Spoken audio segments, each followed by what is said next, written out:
Vislabākais risinājums jebkuram autobraucējam, protams, būtu doties uz tuvējo autoveikalu un izvēlēties pilnīgi jaunu braucamrīku, kurš kalpos bez jebkādām problēmām un kuram ir 2, 4, 5 vai pat 7 gadu garantija. Kas vainas?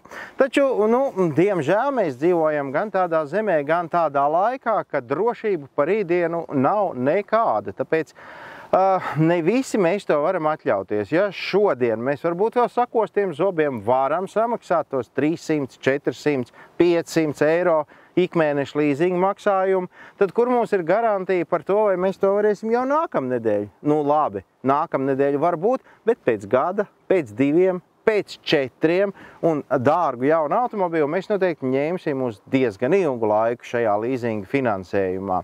Tāpēc mēs, autobraucēji praktiskie Latvijā, visbiežāk izvēlamies lietotus automobīļus.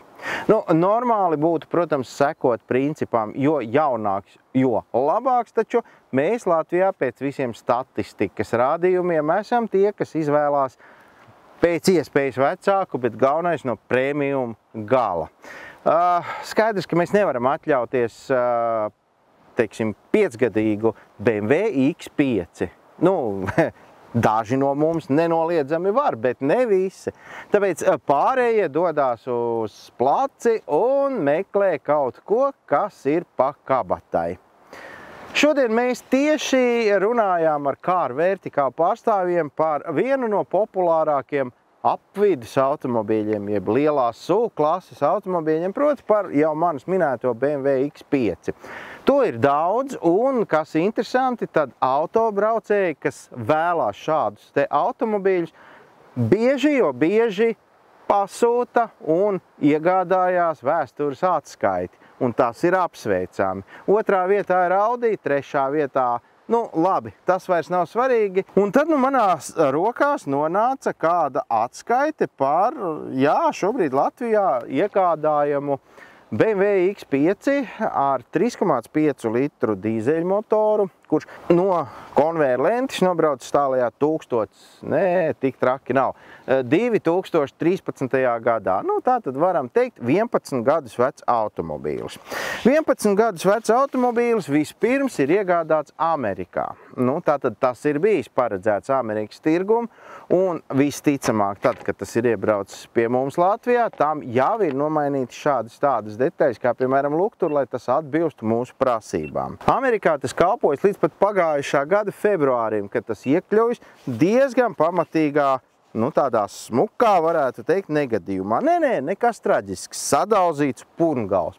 Visticamāk, ja remonts ir veikts profesionāli, tad šis pat ir ļoti labs automobīls, jo savā mūžā tas ir nobraucis mēs redzam 220 000 kilometru, kas piekritīsiet 11 gadus vecuma automobīlim ir ļoti labs rādītājs. Un šī te vēstures atskaite mums skaidri un gaiši parāda, kā notīti vai pietīti vai kā savādā koriģēti nobraukuma kilometri šeit nav. Ja nevienīgi, tad varbūt mazliet mūsina tas, ka gada laikā šis auto te vairākus gadus no vietas ir nobraucis 7000, te ir 10 000, labi, pēc tam mazliet vairāk, bet principā vidēji kaut kur ap 10, 12 000 gadā.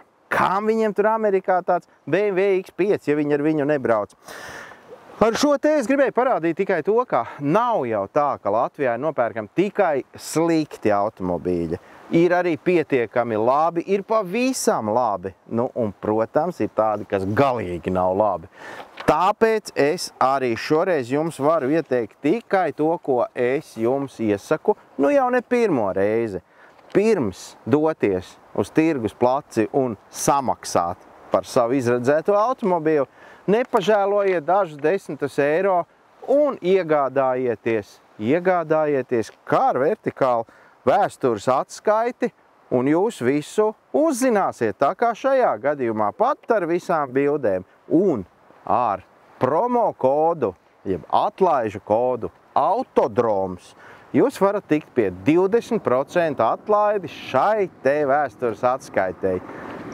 Pērciet, pārbaudiet kaut 30 automobīļus no vietas. Neņemiet pirmo, kas pagadās par rokai un izskatās pietiekami smuki. Atcerieties, ar Autodromu kopā jūs varat daudz vairāk. Un to vajag izmantot. Pastāstiet par to arī saviem draugiem.